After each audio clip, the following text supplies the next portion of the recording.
welcome back to A Better World. This is your host, Mitchell J. Rabin, and I'm very glad you're joining us again today. Today we're going to have another very interesting show. We have invited onto the show Rob Schwartz, who is the author of this book, Your Soul's Plan, Discovering the Real Meaning of the Life You Planned Before You Were Born. This is your host, Now, Mitchell I know J. many of you are familiar with this idea of our choosing our parents and choosing our lives and choosing the womb to which we will be delivered from which, and all of the meaning that is kind of embedded in that, nested in that. And so today is going to be an exploration of this because it's a very empowering subject. I feel the book is really well written. It really lays out a lot in a very organized manner for us to come to a better and deeper understanding of what this means to have planned this life, what it means from an evolutionary point of view, and what the implications are in general for us. So glad to have you on the show. Thank you. Good to be here. So glad.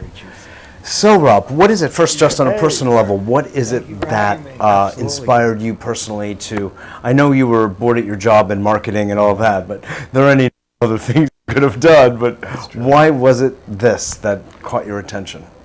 Well, let me explain that I was in corporate marketing and communications. I actually have an MBA background that I think is unusual for the author of a book about pre-birth planning. Yes, but they didn't have any courses in that then. No, they did not. But anyway, in this capacity as someone in corporate marketing and communications, I felt very, very unfulfilled by the work that I was doing. So it was essentially a point of career crisis in my life. I had the sense that there was a higher calling for me, a higher purpose of. I didn't know what it was, and I wasn't sure how to figure out what it was.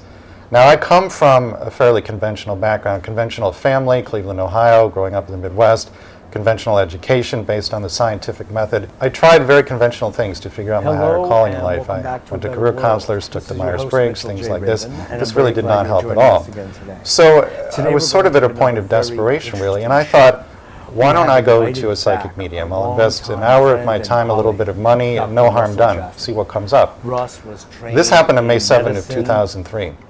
I remember the date because this was the day on which my life changed. In this session with the medium, she introduced me to the concept of spirit guides, that is, highly evolved, non-physical beings with whom we plan our lives before birth, and then who then guide us through our lives after we incarnate. And through this particular medium, I was actually able to talk with my guides. They told me, they said, you planned your greatest challenges before you were born. This was the first time I had ever even heard of the concept. Such an idea. Yeah. Now, I probably would have dismissed. See, we here at A Better World are old souls who have to keep repeating things over and over. So these ideas are not very new, but we're still very involved in seeking to master them. That's a whole different approach. Well, you know, this idea really struck me as kind of outrageous, and I think I might have dismissed it completely, except that earlier in the session, the guys had said things to me to indicate that they knew literally everything about me. They knew very, very personal things about my life, things that I had never shared with anyone. Now, I can't overstate to you the effect that this had on me. In the days and weeks after this session, I thought about this information constantly. And the effect that it had was one of well, it was a radical departure from the way you knew reality. It was a complete departure. The idea that there's a spirit guide with whom you could actually, number one, that there was one, or several, and that you could actually access them through another human being is really out there for a standard Midwestern psyche. It was pretty far out for me. Yeah. But the effect that I can appreciate that, and I think a lot of people can. The effect the information had, though, was that it allowed me to go back over the course of my life, review the seemingly bad things that had happened, and in many cases, for the very first time, see a deeper meaning or deeper purpose. From a different perspective. Right, and this was deeply healing for me. Totally. So at that point, I realized I was onto a concept that could bring a similar kind of healing to other people, and that was when I started to think about writing the book that eventually became Your Soul's Plan. I got it. Beautiful. It's a very clear trajectory, even though inside it is an entire birthing process, you could say, and I get that, and it's very beautiful, and it's so interesting who the messengers are in this life, of certain kinds of information, because, recently we had a guest on without any concern for the morrow, as they say, just totally present. It's just so interesting. And she was like almost frumpy, if you will. There's nothing about her that was of the starstruck nature or celebrity nature. And I feel that this is the spirit guides or higher souls' way of pointing out to us how real and substantive this material from the invisible world is, and that your so-called ordinary housewife, Midwestern corporate marketing type are coming forward. It's not just we eccentrics who've been on the path for a long time, and it's for people, that this is life itself. Well, I think, and the veil is being sort of ripped asunder. And the reason that is happening, looking at it from a pre-birth planning perspective, is that there are pre-birth plans in place for people in all areas of society to come forward with information that used to be confined to mystery schools, but now it's moving into the mainstream, and it's being brought there by mainstream messengers. Yes, exactly. Well put, well put. Now let's kind of get into the stuff of it, because like in your book, you tell a story about John and Doris and others, and people dealing with pretty serious physical illnesses. And that this was, I think that that's a piece of it, that while it's very liberating, is also very challenging for people to understand. I picked, AIDS or breast cancer or what have you. This is like unheard of, but explain, if you would, to our audience sort of like what this means and why this is. Well, I should say that the book is organized by type of life challenge. So there are chapters on the pre-birth planning of physical illness, which contains stories about someone who planned AIDS and a woman who planned the potential for breast cancer. There are chapters on the pre-birth planning of deafness, blindness, alcoholism, drug addiction, having disabled children, the death of a loved one, and severe accidents. I tried to choose very common challenges because I wanted to make the book as helpful to as many people as possible. What we did, the methodology for researching the pre-birth plans, is that I worked with mediums and channels who in one way or another could access information about the interviewee's pre-birth plan. One of the mediums in particular is able to see and hear the conversations we have with each other prior to birth.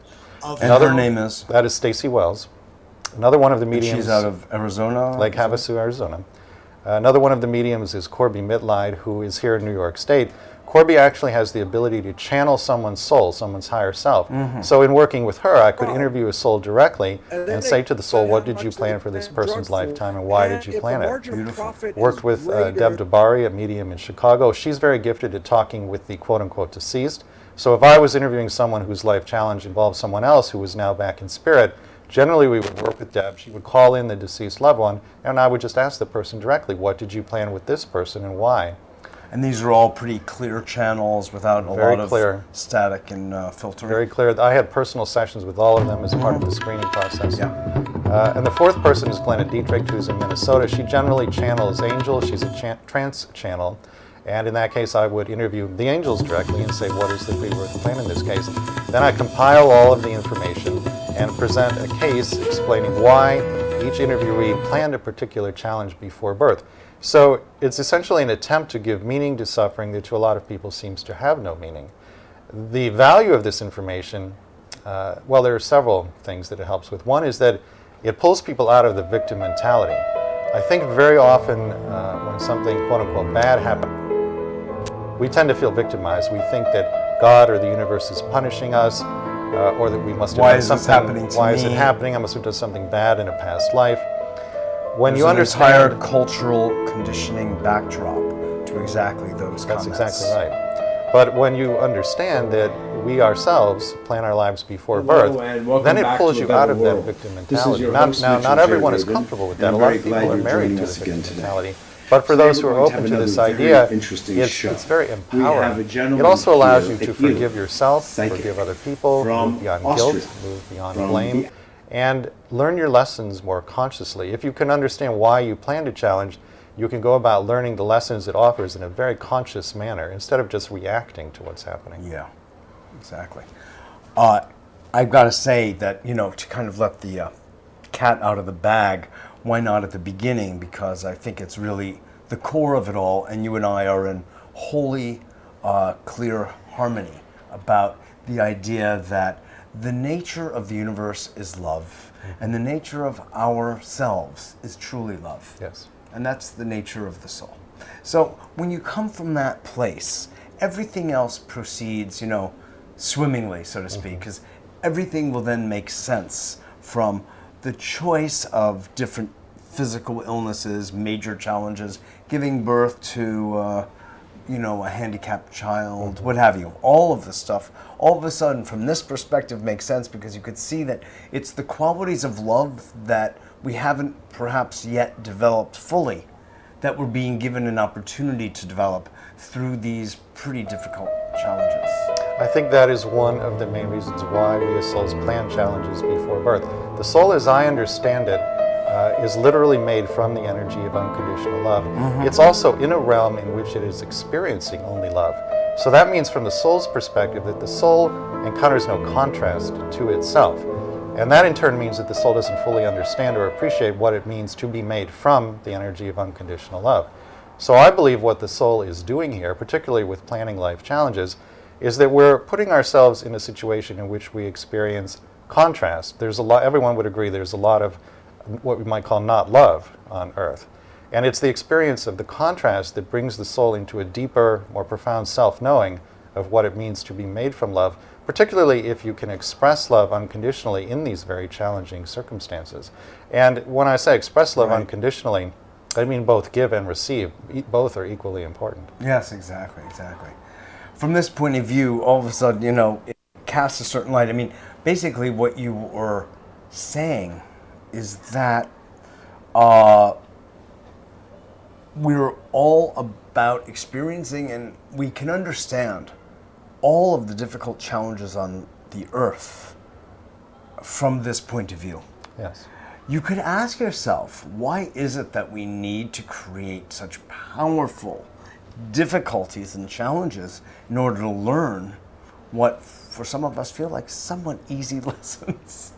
But perhaps it's not for everybody, and people need, based on their own karmic condition, soul's experience, etc., in 3 dimensions, these more challenging, contrasty kinds of conditions. Well, my understanding, Mitchell, is that we each have so many different lives, and the soul seeks to experience everything. So you and I will have lives in which we experience contrast with extreme challenges. We'll also have lives that could be called vacation lifetimes, and everything in between. The soul wants to experience everything. Yes, exactly. It's a good point. There's an interesting perspective also that's kind of inherent in what you're saying, Rob, which is it's mythic, actually, which is why it is we're here in the very first place. And I'm reminded, do you know the book Starseed Transmissions by any chance? I've heard of it. I have not read it. Have you heard of it? Yeah. It spoke about exactly this idea. It was very popular in the 80s. And it spoke of this notion that why did God, the divine, bother with, form? I said, well, because basically God was bored with things just being so perfect all the time and sought contrast. To see him or herself in contrast and all of the different aspects, flavors, spices of life, variations. This, what you're saying, this metaphysical perspective is really aligned with that notion. I believe that that's true. It's not new to say God is within each person, but that's what I find in my research and what I personally believe to be true. So if that is true, then God is experiencing everything that you and I experience directly. God knows every feeling you have, every thought you have, everything that you experience in the third dimensional world. God is experiencing as you and as me and as everyone else. Yes, exactly. So let's go into one of the stories that maybe reached you very deeply.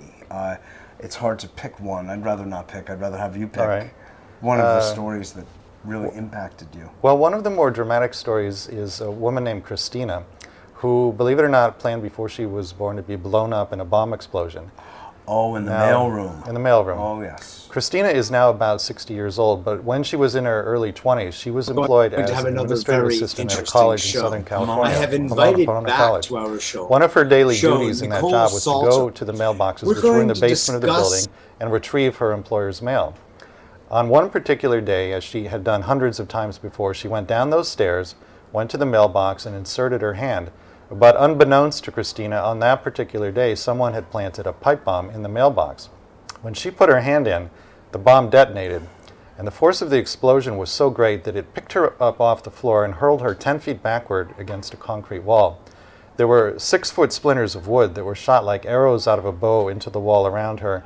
She lost 2 fingers, both eardrums were ruptured, and the flames scorched her body from head to toe. When she got to the hospital, doctors actually had to hold magnets over her eyeballs to extract the shrapnel from the pipe. So we're talking about a level of suffering that is almost unimaginable to the average person. Her convalescence took 2 years and 10 reconstructive surgeries. At one point during that 2-year period, she was lying in her hospital bed in a great deal of pain, and suddenly she heard a voice, not her own, but a voice speaking to her. It turns out that the force of the explosion had opened up her psychic gifts. She was hearing her spirit guides. They started to talk with her as she was lying in the hospital bed. And at one point, one of the guides said to her, "You planned this." And Christina said, "Why?" And then the guides... What, are you crazy? That was her reaction. But the guides explained it, and here's what they said. They said, "You wanted, before you were born, to have an incarnation in which you would be a gifted healer. And you knew pre-birth that if you could heal yourself from the effects of this devastating explosion, you would then be able to take all of that wisdom and knowledge about healing and turn it outward in service to humanity," which, by the way, is one of the most common motivations for planning a pre-birth challenge. Mm-hmm. Well, as it turns out... To be in service. To be in service. As it turns out, this is exactly what happened. When she recovered from the 10 reconstructive surgeries, she went on to get a PhD in speech-language pathology. She set up a private clinical practice, and at this point in her career has healed literally thousands of people. She actually has the ability to go into a patient's brain energetically, by which I mean non-invasively, and restore language processing capability in people who have lost that due to stroke or accident. Oh my. So a very, very gifted healer, and the only reason she can do any of this is that she healed herself from that bomb explosion. Right. When we worked with Stacey Wells, we went into Christina's pre-birth... And Christina is still out in La Jolla? No, she actually lives in Boulder, Colorado now. In Boulder, okay. When we went into her pre-birth planning session with Stacey Wells, we heard the conversation between her and the soul who would become the bomber. And we heard her actually agreeing to be at the effects of the bomb explosion. Diversity is a big So we're talking about days, you know? a situation here that most people would feel victimized in. I said, you can well imagine that Christina could have chosen to be angry for the rest of her life, or bitter and resentful. She might even have chosen to spend the rest of her life trying to track down the bomber and take revenge. And some people would have done these things. But because she came into this awareness of her pre-birth planning, she was able to forgive, despite all that suffering. When I interviewed her, she said to me, "Rob, I have completely forgiven the person who planted that bomb." And when she says that, she really means it. Then she went on to say something even more extraordinary. She said, "Rob, I feel deeply grateful to the person who had planted the bomb." Now remember, she was in the hospital with magnets being held above her eyeballs. But she's now saying that she is forgiven and that she's grateful for the bomb. That, to me, shows the healing power of an awareness of pre-birth planning. She took that information and used it to completely forgive and to arrive at a place of gratitude for her challenges. Christina, I think, is not extraordinary. If she can do that in those circumstances, I believe we can all do that in regard to our life challenges. And this is why I wrote Your Soul's Plan, because when we understand that we plan our greatest challenges for ourselves, it allows that kind of forgiveness to happen, and it gets us to a place of gratitude in response to our challenges. Exactly. It's really true. There's an interesting, because there's free will, and because there's the pre-planning, and because there is the neutralizing of karmic effects and karmic debt. All these components together can be a bit confusing as we're living our lives and trying to identify which is which. And is this happening to me because I planned it and it needs to happen because I agreed to it and I want to be true to my word? Or is it, and to my plan, because that has to do specifically with my soul's evolution as I saw it with my mentors and consultant, so to speak, on the archangel level, etc.?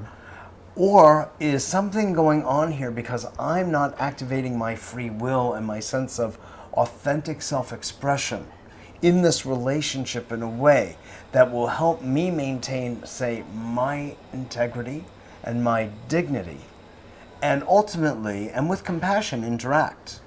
But do you see what I'm saying? I understand what you're saying. There's that space in between. You're getting at the intersection of free will and pre-birth planning, and how do they work together? Exactly. Let me address this with a hypothetical example. Sure. Let's say that there is a soul who has a multiple incarnation history of deferring to the wishes of others.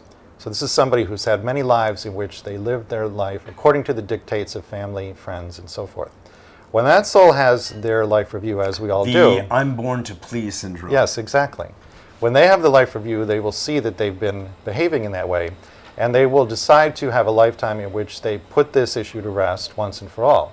So one thing... And it's an issue because of its excess. Because of the excess, that's right. One of the things Pleasing others, pleasuring others, being is another form of service to others. It's very beautiful. It can be in moderation. Exactly. You have hit the key word. Yeah. What this soul could do, as a hypothetical example, is carry this tendency to please into body again, carry it in energetically, and create a pre-birth plan with another member of the soul group who, let's say, is working on being, has been too dominant over other people in past lives and wants to put that issue to rest.